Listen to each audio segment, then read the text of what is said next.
Hey everybody, it's Amber here at the B channel with another video to bless, edify, and encourage you guys to live your best lives.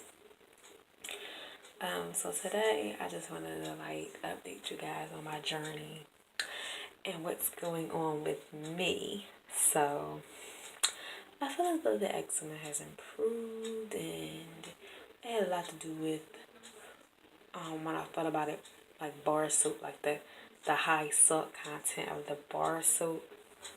I feel like that had a lot to do with it as well, more than I realized. And it's like if you have these things that have salt in it, and you're putting them on your skin and you're putting them in your hair, like what results do you think you're going to get from that other than dehydration? So I had to learn. And what I've learned this week is that life is a lot of trial and error, and it's a lot of discipline, and it requires a level of balance. And when you're out of balance in any area, it is not a good thing. So I have just learned that I have to be kind to myself, and I have to fill my own cup up if I'm going to serve others, and I have to arm myself with knowledge about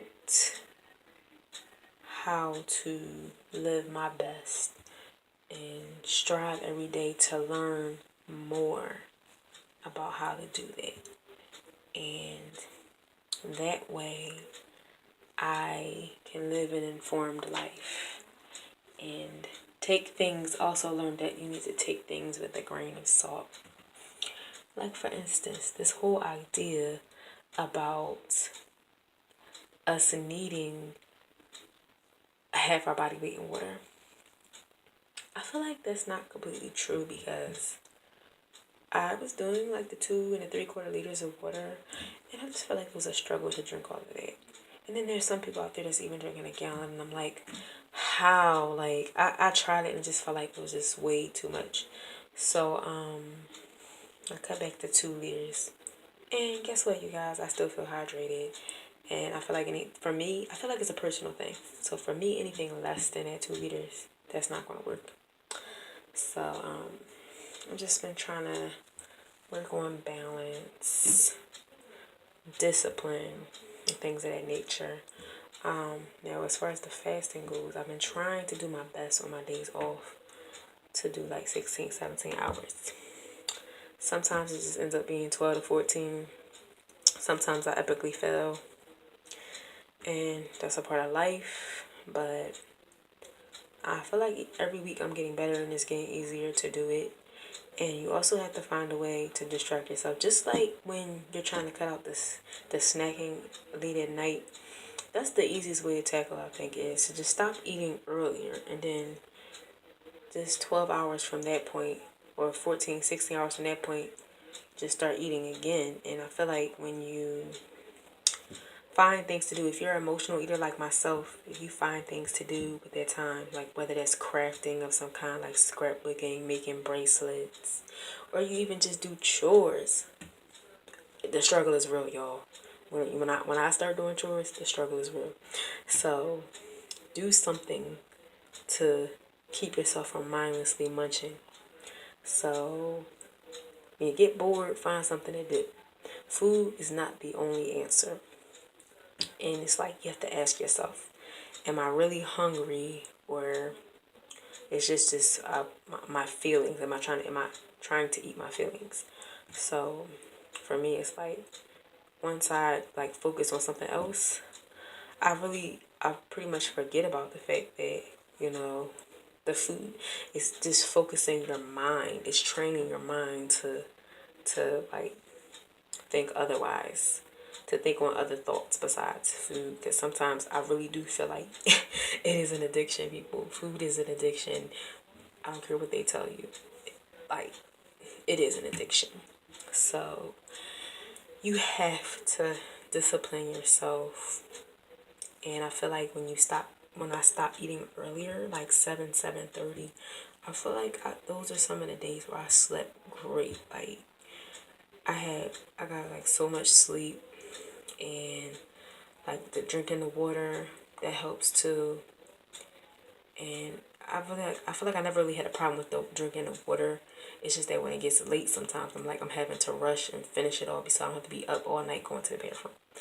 But my problem has been the snacking, ending my window on time, and going to bed at a decent hour. But I realized that sometimes we blame ourselves or we blame other people for just a lack of time management. It Things can be accomplished. There are other people with a lot more going on than we ourselves have going on, and they're making this happen for themselves. So for me, that means if I know I have to do something like concerning like helping my mother with my father, then that means that I need to get on the food and make that a priority. Even if that means just eating something on my own for dinner, or just taking care of him earlier so I can get to bed on time. Things of that nature. And it's like you have to make adjustments and you have to adapt. That's what being an adult is about. As much as all of us don't like adulting, that's pretty much what it comes down to. You have to make a choice, and all your choices lead to consequences.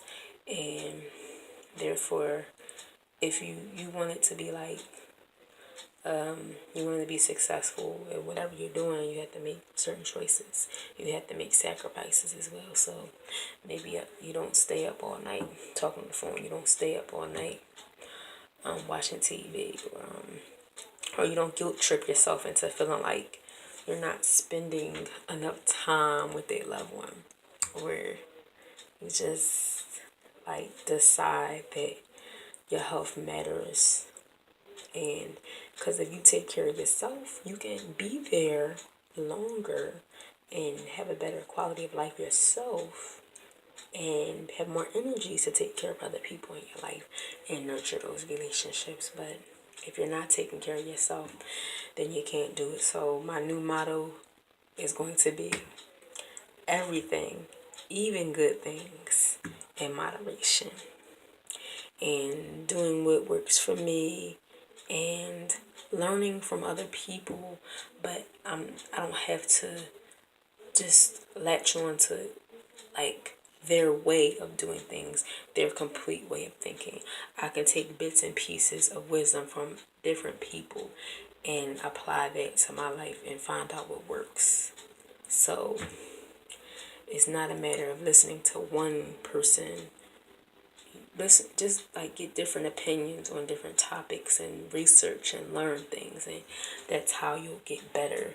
Whether that's trying to, whether your goal is to gain muscle, whether your goal is to lose weight, whether your goal is to save more money, whether your goal is to get out of debt, whatever your goal may be, you have to do the research.